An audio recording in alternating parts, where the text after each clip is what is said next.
ele está dentro da glândula, né?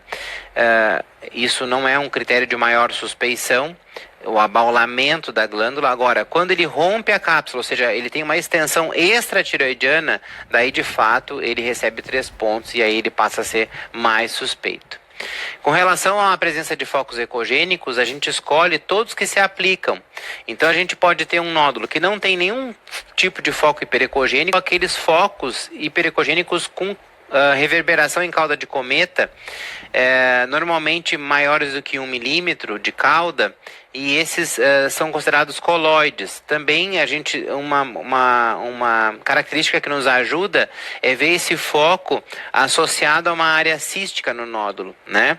Então esse aqui não pontua. As macrocalcificações são aquelas calcificações que têm sombra acústica posterior, e aí o nódulo recebe 1 ponto aqui. Calcificações periféricas contínuas ou descontínuas, o nódulo recebe 2 pontos. E os focos pontiformes, ecogênicos, hiperecogênicos, que podem ser microcalcificações, né, que não têm a cauda de cometa, não estão relacionados a uma área cística, ou seja, eles estão numa área sólida, esses são os mais suspeitos, então a gente recebe 3 pontos. E aí, se o nódulo tem macrocalcificações e focos pontiformes, ele recebe 1 ponto mais 3 pontos. Ou se ele tem calcificação periférica mais focos pontiformes, ele recebe 2 pontos mais 3 pontos. Então, nesse critério a gente soma, né? A gente aplica todos aqui que o nódulo tiver. Se a composição do nódulo não pode ser determinada, eventualmente porque ele é macrocalcificado, a gente escolhe então a composição sólida. E se ele for em correlação à ecogenicidade, também nesse caso, a gente escolhe o nódulo isoecogênico. Então, um nódulo totalmente calcificado, que a gente não consegue ver o conteúdo dele, ele já parte com 3 pontos, né? A gente considera ele sólido e isoecogênico, né? Então, depois dessa somatória dos pontos todos, a gente tem então um Tirades 1, quando ele tem 0 ponto, a gente considera ele benigno, não se punciona. Até 2 pontos é um Tirades 2, ele é um nódulo não suspeito, então a gente também não funciona. Até 3 pontos, né? É um Tirades 3, ele tem uma leve suspeição, e aí a gente indica a PAF quando ele tem mais, ele é maior ou igual a 2,5 cm, e o segmento, né, o follow-up, quando ele tem mais, é maior ou igual a 1,5 cm. Se o nódulo soma de 4 a 6 pontos, ele é considerado um Tirades 4, ele tem moderada suspeição, a gente indica a PAF quando ele é maior ou igual a 1,5 cm, e o segmento quando ele é maior ou igual a 1 cm. Se o nódulo soma mais do que 7 pontos, ele é considerado um Tirades 5, ele é de alta suspeição. A gente indica a PAF quando ele tem 1 cm ou mais de tamanho. E o segmento quando ele tem mais, ele é maior ou igual a meio centímetro. Com relação ao tamanho do nódulo, a gente deve medir das 3 medidas dele, né? E usar a maior para efeito dessa conduta, né? Então, o tamanho do nódulo, ele não entra na pontuação, mas a gente cruza esses dados da pontuação com as medidas do nódulo para a gente poder, então, dar a conduta, né? A recomendação de acordo com a CR Tirades. Então, a gente tira as 3 medidas e considera a maior delas. Com relação ao guideline da ATA, né, Associação Americana de Tireoide, a gente considera um crescimento quando a gente tem mais do que 20% em pelo menos 2 dimensões, né, desde que seja superior a 2 milímetros, um aumento de 50% do volume do nódulo, né, se não entra, né, nas dimensões sugeridas puncionáveis, então a gente aí segue ele por 1 ano, e a gente considera ele benigno quando ele tem uma estabilidade em 5 anos. Com relação ao Doppler, ao padrão de vascularização, nós temos a classificação de chamas, né? de 2005. Essa classificação ela é muito importante, ela leva em consideração o padrão de vascularização do nódulo. Existem 5 padrões, então o padrão 1 é aquele que tem uma ausência de fluxo, né? O padrão 2 é aquele que tem um fluxo apenas periférico para esse nódulo. A gente pode ter um padrão 3, que é aquele que tem um fluxo periférico maior do que o central ou periférico igual ao central, padrão 3. A gente pode ter um fluxo, que é o padrão 4, o central maior do que o periférico, e a gente pode ter um fluxo apenas central, que é o padrão 5, então a gente tem aqui um fluxo nesse nódulo só central, não tem fluxo periférico. Quando o nódulo é misto, a gente leva em consideração a área sólida, então esse nódulo aqui, com esse fluxo aqui central nessa área sólida, ele é considerado um padrão 5 da classificação de chamas, né? E aí quanto mais central for esse fluxo, né, mais suspeito o nódulo é. Com relação ao acometimento linfonodal, né, na neoplasia tireoidiana, os níveis mais acometidos, né, são os compartimentos centrais, que são o nível 6 e o nível 7. A gente pode ter acometimento nos níveis 2 a 5, né, inclusive um comprometimento eventualmente contralateral, né. E é muito raro a gente ter o acometimento do nível 1. Então os níveis mais acometidos para a neoplasia de tireoide são os níveis 6 e 7. E a gente pode ter os níveis 2 a 5, então 2, 3, 4 e 5, né? E eventualmente a gente pode ter até um envolvimento contralateral. Com relação ao carcinoma medular, então menos que 10% das neoplasias de tireoide, existe uma associação então com neoplasia endócrina múltipla tipo 2, né? Tem antecedentes familiares associados. A NEM tipo 2A, existe aí então feocromocitoma de adrenal, adenomas de paratireoide, e a NEM 2B, feocromocitomas de adrenal, neuromas de trato gastrointestinal. O carcinoma medular ele deriva de células parafoliculares tipo C, né, produtoras de calcitonina, na região então póstero superior dos lobos tireoidianos. Essa é a localização mais comum, e ele pode recidivar após anos de tratamento inicial. Outros tipos de neoplasia tireoidiana, né, que podem aumentar a calcitonina, então a gente tem outros tipos que podem aumentar a calcitonina, não só o medular, mas o medular com certeza é o mais comum. Quando a gente fala em calcitonina, a gente pensa no medular, mas eventualmente um papilífero pode ter aumento de calcitonina. Não há secreção de tireoglobulina no carcinoma medular clássico, mas a gente sabe que tumores mistos, né, folicular, parafolicular, né, com células mistas, né, ele pode eventualmente ter uma tireoglobulina, e células foliculares residuais normais, né, intratumorais também podem dar aumento de tireoglobulina nesses casos. Então aqui alguns exemplos de nódulos clássicos benignos, né? Então o espongiforme é aquele que tem áreas císticas pequenas em mais de 50% do nódulo. A gente tem aqui um nódulo com predomínio cístico, né, em relação à área sólida, né? Então é como se fosse um coágulo, né, um conteúdo coloide, né? É um cisto de aspecto benigno.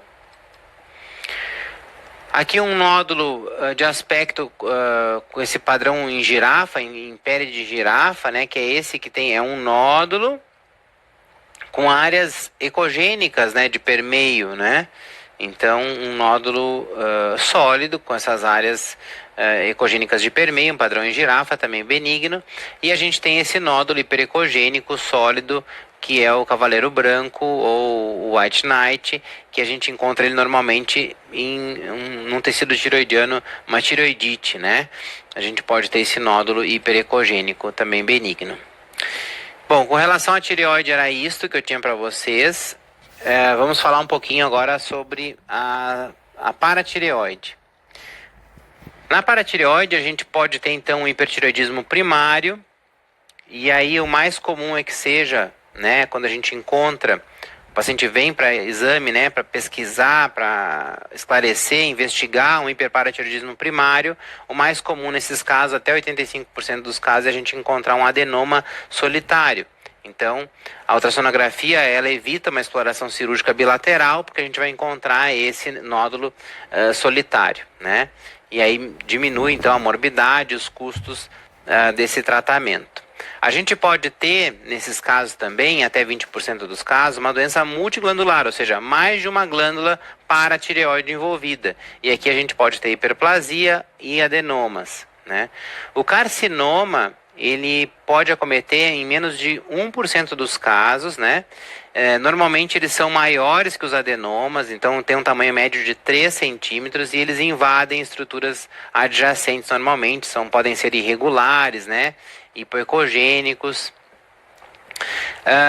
Na ultrassonografia, de um modo geral, as lesões paratireoidianas, elas são hipervascularizadas, elas têm um ramo da artéria tireoidiana inferior. Quando a gente detecta, isso ajuda, né? Ele irriga esse nódulo, né? E a gente pode ter um fluxo aumentado no lobo tireoidiano ipsilateral a essa lesão paratireoidiana.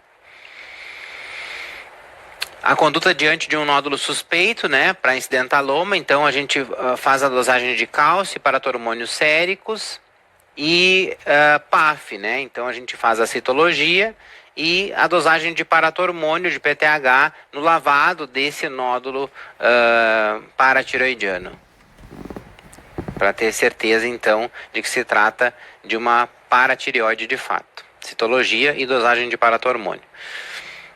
Com relação às glândulas salivares, né, especificamente as maiores, que são a parótida e a submandibular, a parótida, ela se divide num lobo superficial e um lobo profundo, e elas são separadas pelo nervo facial, que não é visível na ultrassonografia. Então o nosso parâmetro na ultrassonografia é a veia retromandibular.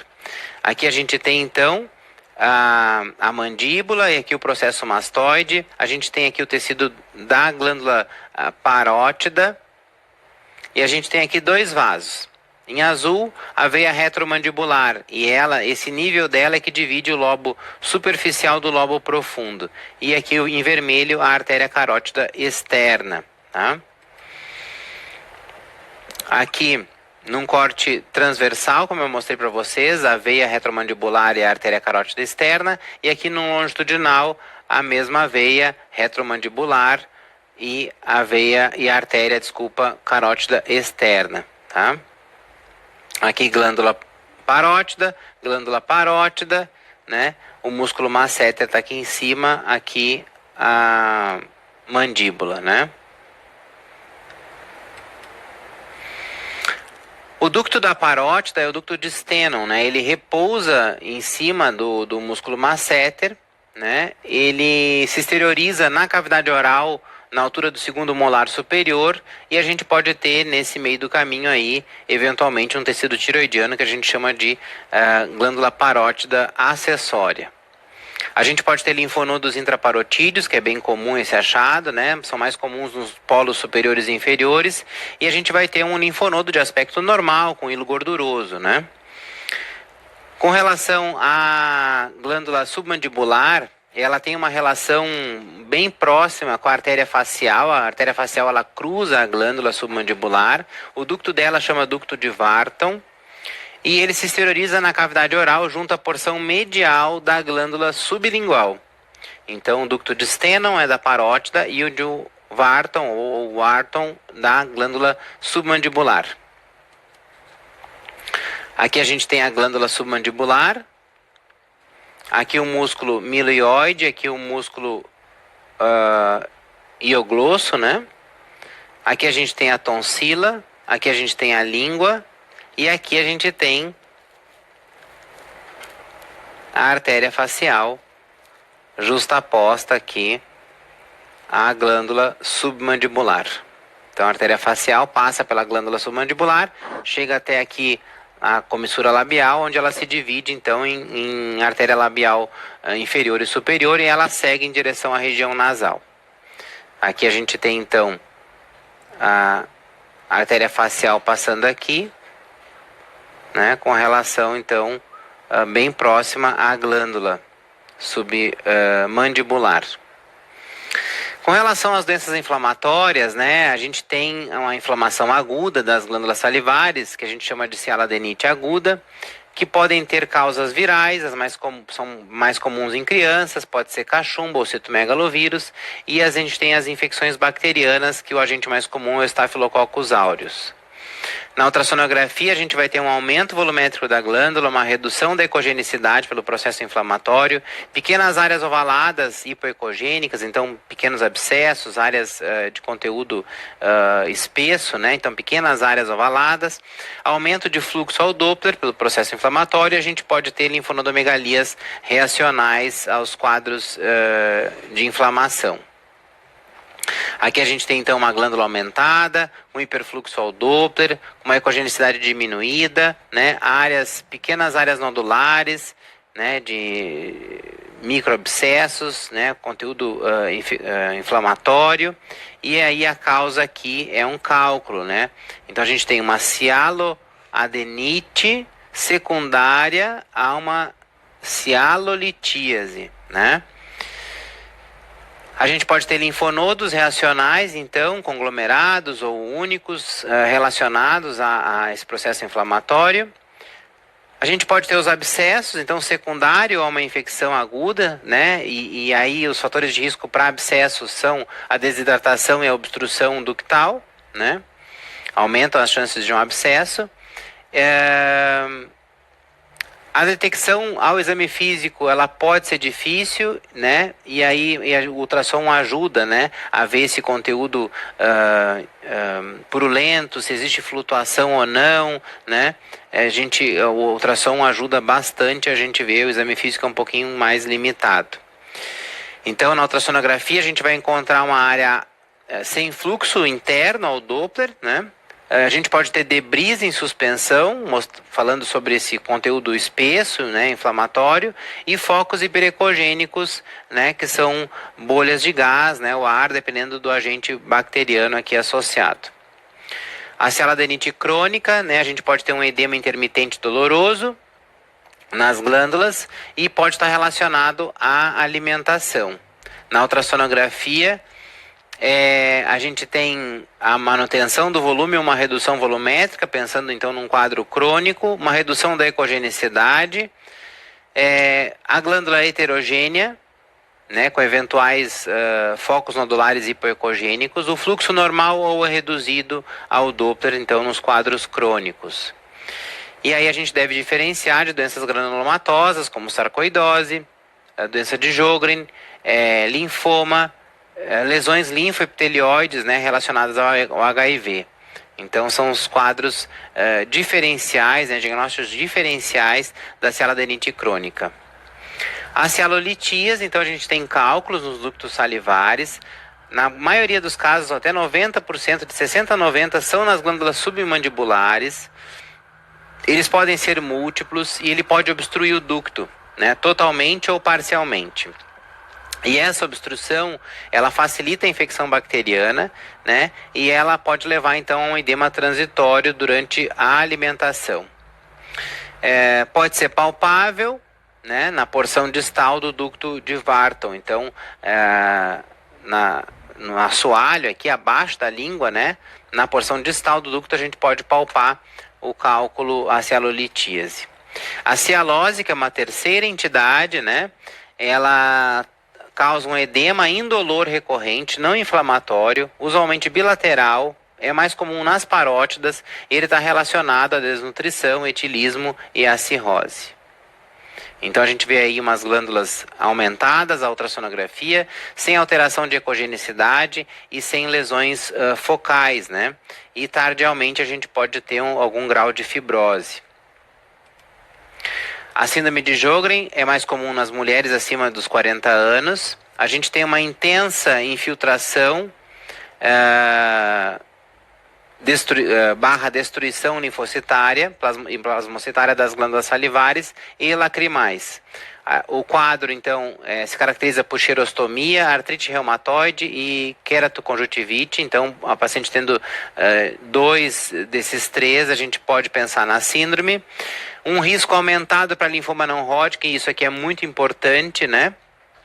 Então, o Sjögren tem uma associação maior com linfoma, o Hashimoto também tem, além da associação com o carcinoma papilífero lá no Hashimoto, e aqui é muito importante a gente lembrar dessas associações. Quando a gente tem lesões maiores do que 2 centímetros ou com crescimento acelerado, a gente recomenda então biópsia para essas lesões focais nas glândulas, né, salivares. Na ultrassonografia, a gente pode ter uma fase inicial, outra intermediária e outra avançada. Então, na fase inicial, a gente tem um volume da glândula normal ou levemente aumentado, com uma textura normal ou levemente heterogênea. Na fase intermediária, um hiperfluxo ao Doppler, com áreas hipoecogênicas menores do que 5 milímetros, formações císticas e uma textura heterogênea, portanto. Na fase avançada, a gente tem, então, um aspecto heterogêneo da glândula, com uma diminuição do volume, uma atrofia glandular. Isso tudo relacionado ao Sjögren, né? Com relação às lesões focais das glândulas salivares, o sítio mais comum para as lesões focais é a glândula parótida. De 70% a 80% das lesões da parótida são benignas e na submandibular 50%. O quadro é uma lesão indolor com crescimento progressivo. A dor não é um critério preditor de benignidade ou malignidade, mas quando confirmada a malignidade, a presença de dor é um fator de mau prognóstico. O nervo envolvido na invasão local da parótida é o nervo facial, que é o número 7, ou o trigêmeo, né? E aí a gente pode ter o envolvimento, então, de um nódulo numa lesão eventualmente invasiva na parótida. Então, o nervo facial e o nervo trigêmeo. O adenoma pleomórfico, ele, como o nome já diz, ele é um nódulo, um tumor benigno que tem várias formas, né? Ele é o tumor mais comum da parótida, então em torno de 60% a 80% dos tumores benignos são adenomas pleomórficos de parótida. Ele é mais comum em adultos com mais de 40 anos, ele acomete mais o lobo superficial da parótida e 95% dos casos são solitários. A lesão é uma lesão hipoecogênica bem delimitada, pode ser lobulada, como eu já falei, ela tem aspectos diferentes, então por isso que chama pleomórfico.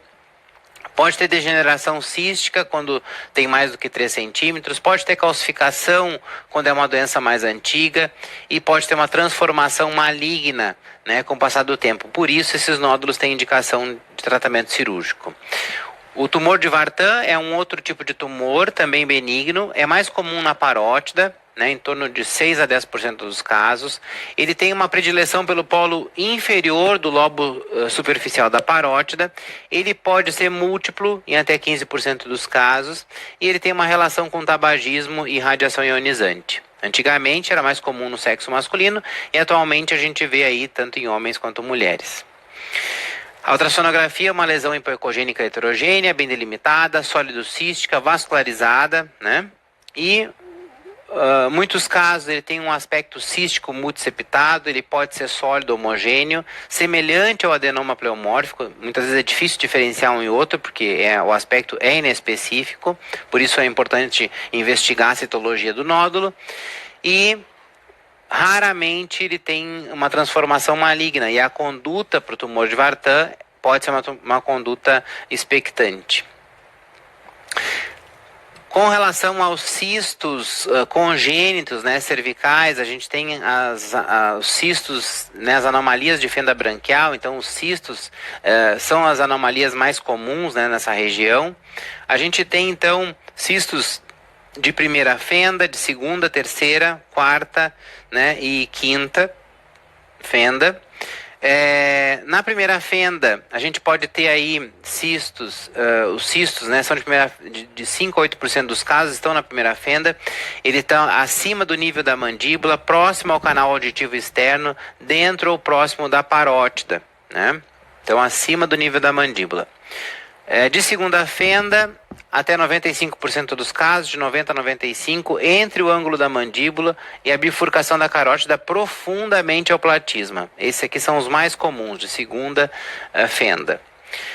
De terceira e quarta fenda são raros, o de terceira são da região cervical infraioide e os de quarta fenda são infraioides, usualmente adjacente à tireoide, né?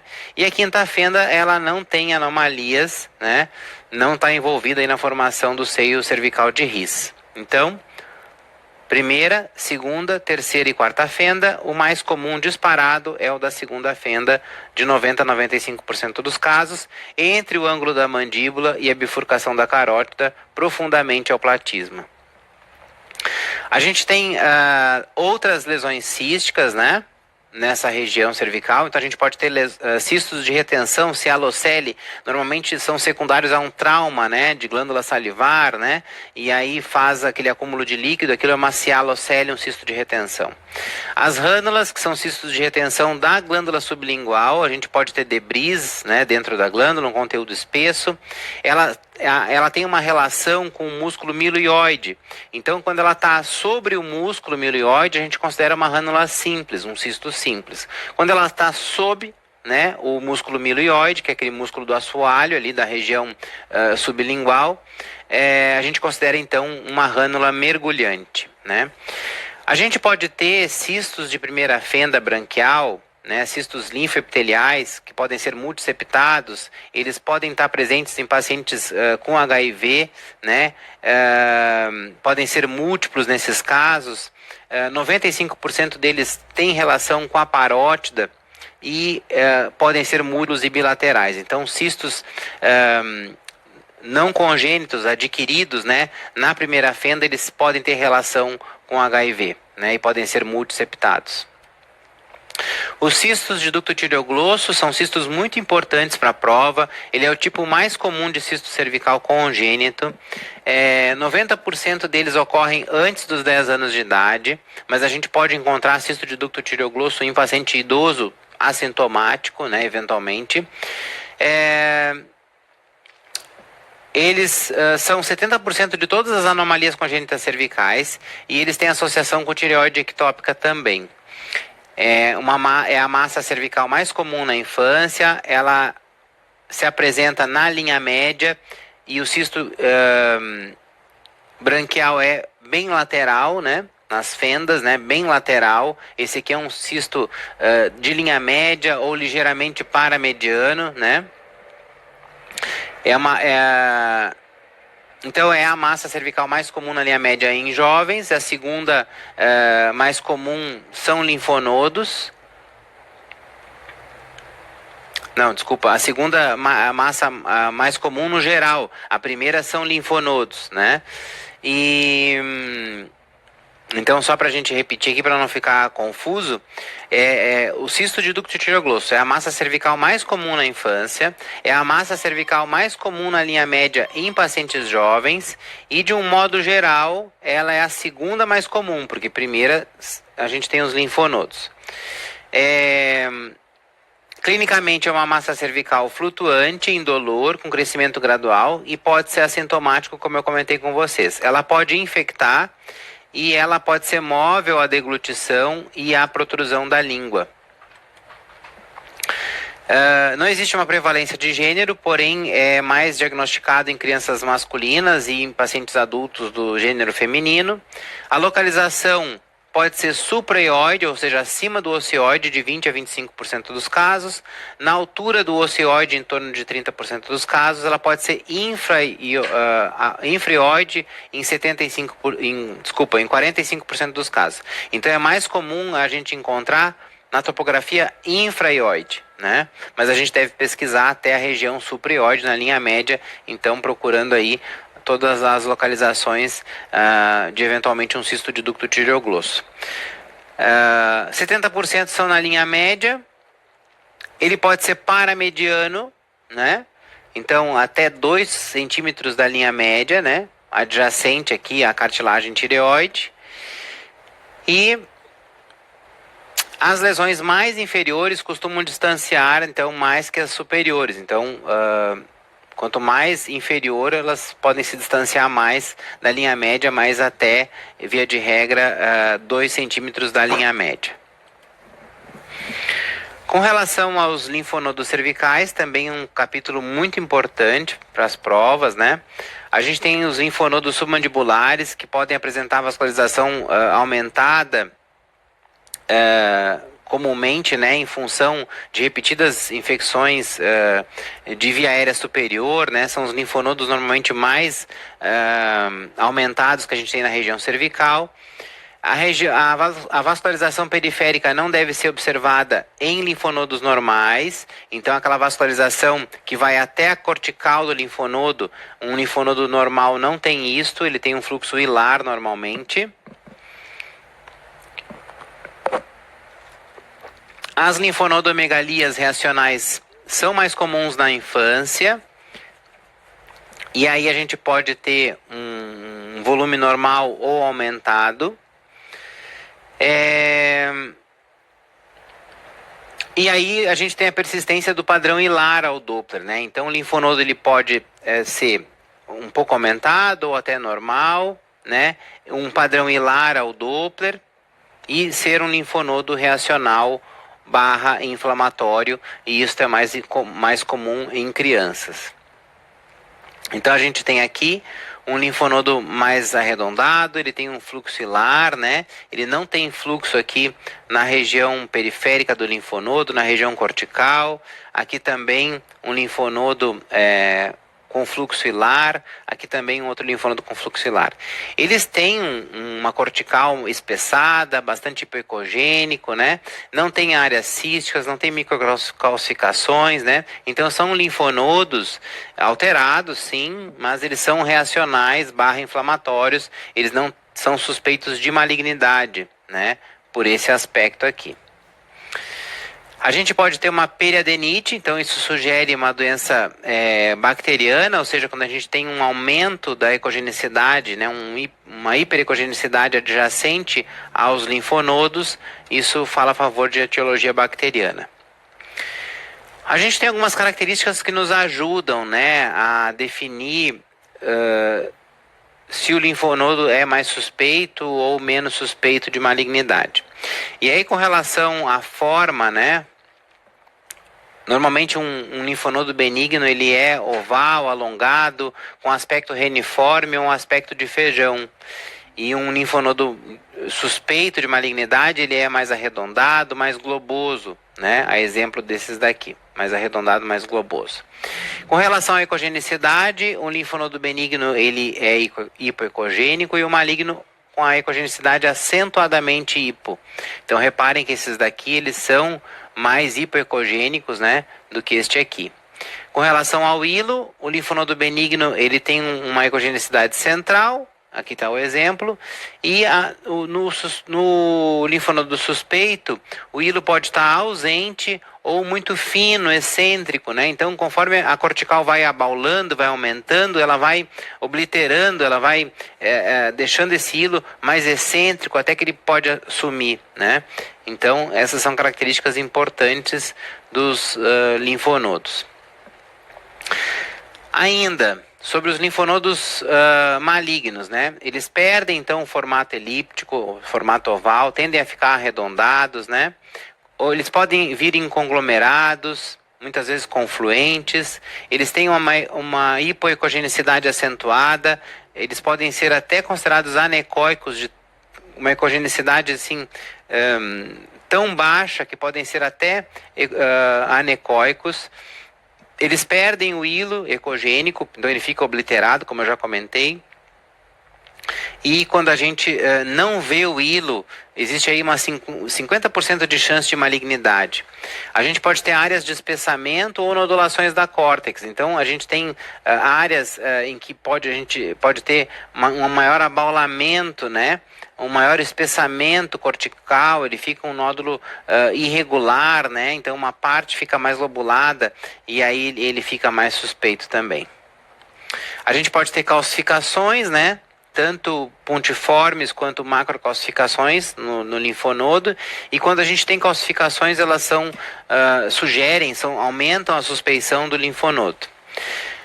As metástases de carcinoma papilífero, por exemplo, são normalmente microcalcificações, são focos pontiformes, né? Então aumentam a suspeição. Mas existem outros, isso é bem característico, mas existem outros nódulos, outros tumores, né? Que também podem trazer aí calcificação. Então o carcinoma espinocelular, ou SEC, um linfoma, eventualmente até tratado, né? Pode dar calcificação no linfonodo, adenocarcinoma de mama e de pulmão. E também a gente pode ter calcificações nas doenças granulomatosas, né? Então na tuberculose, que é muito comum, né? Calcificações de linfonodo, na sarcoidose, na histoplasmose e na blastomicose. Então, calcificação sempre é suspeito, mas nem sempre é maligno, pode eventualmente ser doença granulomatosa. O carcinoma papilífero da tireoide, ele pode aumentar a ecogenicidade do linfonodo em algumas partes pela presença da tireoglobulina, né? Então a gente pode ter áreas hiperecogênicas desse linfonodo, então um linfonodo heterogêneo com focos de calcificação de permeio, né? E aí é um linfonodo suspeito, bastante suspeito de metástase, né? Secundária, lesão secundária ao carcinoma papilífero. Com relação aos linfonodos ainda, é muito importante essa revisão dos níveis cervicais, não é? Isso nos ajuda a caracterizar, a definir o local que esse linfonodo está. Então, isso é uma maneira da gente padronizar, não é? A nossa linguagem, a nossa descrição entre os diversos especialistas que cuidam da tireoide e então facilita a elaboração dos nossos relatórios. Então a gente tem 7 níveis cervicais, né? O primeiro nível cervical é um nível submandibular e submentoniano. O nível 2 é um nível de jugular superior, ele se divide em 2A e 2B. O nível 3 é jugular médio, o nível 4 jugular inferior. O nível 5, ele é considerado o triângulo posterior, né, no pescoço. Ele se divide em 5A e 5B. O nível 6 é o compartimento anterior ou central, é o compartimento onde se encontra a glândula tireoide. E o nível 7 é o mediastinal superior. Então, o nível 1A e 1B são esses níveis submandibulares e submentonianos, abaixo do músculo milioide, acima do ocioide. O ocioide está aqui, é um reparo anatômico importante. Anterior à borda posterior da glândula submandibular. Então a glândula submandibular está aqui, anterior à borda posterior da glândula submandibular. O que divide um A e um B é o músculo, o ventre anterior do músculo digástrico que está aqui. Então esta região aqui é a 1A direita, 1A esquerda, e aí atrás do músculo, envolvendo a glândula submandibular até a borda posterior dela, o 1B. Então, 1A entre os ventres anteriores do músculo digástrico e o 1B lateral aos ventres anteriores até a borda posterior da glândula submandibular. Então, 1A, aqui os dois, né, direito e esquerdo, e 1B, direito aqui, 1B esquerdo aqui. O nível 2A, ele é considerado então a cadeia jugular superior. Então ele vem da base do crânio, aborda inferior do ocioide, então da base do crânio, a borda inferior do ocioide. Posteriores, a borda posterior da glândula submandibular, que vai estar mais ou menos nessa região. E anteriores, a margem posterior do esternocleido que está aqui. Então o 2A, ele é anterior, medial, lateral ou posterior à veia jugular interna. E o 2B, posterior à veia jugular interna, separados por um plano de gordura, né? Então o 2A e o 2B, eles estão acima do ocioide, né? E o que separa eles é a veia jugular interna aqui. Então da jugular interna até a borda posterior da glândula submandibular, o 2A, e o 2B, posterior à jugular até a borda posterior do esternocleido aqui. O nível 3, ele é considerado então a cadeia jugular média. Os limites são a borda inferior do ocioide, então está aqui o ocioide, para baixo dela começa o 3. Anteriores à borda posterior do esternocleido.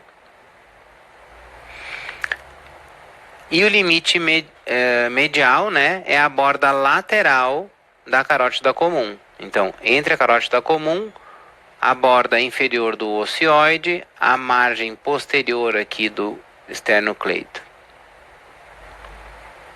até a cartilagem cricoide.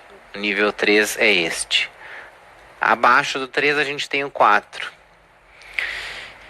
E aí o 4 ele vem é considerado a cadeia jugular inferior, né? Então ele vem da borda inferior da cartilagem cricoide até as clavículas, né? E aí o limite medial é a borda lateral da carótida comum e o limite lateral a borda posterior do esternocleido mastoideu. Então até agora, nível 1A, nível 1B, nível 2A, nível 2B, nível 3 e nível 4. O nível 5, ele é considerado o triângulo posterior, tá aqui ele. Eles são todos posteriores à borda posterior do músculo esternocleido mastoideu aqui. E eles estão anteriores e laterais à borda anterior do trapézio, eles são superiores à clavícula. E o que divide o 5A do 5B é a margem inferior, né, a borda inferior da cartilagem cricoide. Então divide acima da cricoide, incluindo ela, esse nível aqui, o 5A, e abaixo o 5B até a clavícula. O nível 6 é então o compartimento anterior e central, né, pré-traqueal, paratraqueal, pré-cricoide, peritiroidiano, né? Ele está entre as bordas mediais das artérias carótidas, a borda inferior do ocioide e a borda superior do manúbrio. Então é o maior nível, né? Ele inclui toda a tireoide e ele não é dividido em A e B, né? Então o nível 6 vai desde o ocioide até o manúbrio. O nível 7 é o mediastinal superior. A gente ensona então basculando aqui em direção ao mediastino, né? Entre a artéria inominada direita e a carótida esquerda, aqui, né? Abaixo da borda superior do manúbrio. Então este é o nível 7. Então recapitulando, nível 1, A e B, nível 2, A e B, nível 3 e 4, nível 5, A e B, o que divide o 5A e 5B é a borda inferior da cartilagem cricoide, né? O nível 6, aqui na região central e anterior, e o nível 7, mediastinal superior.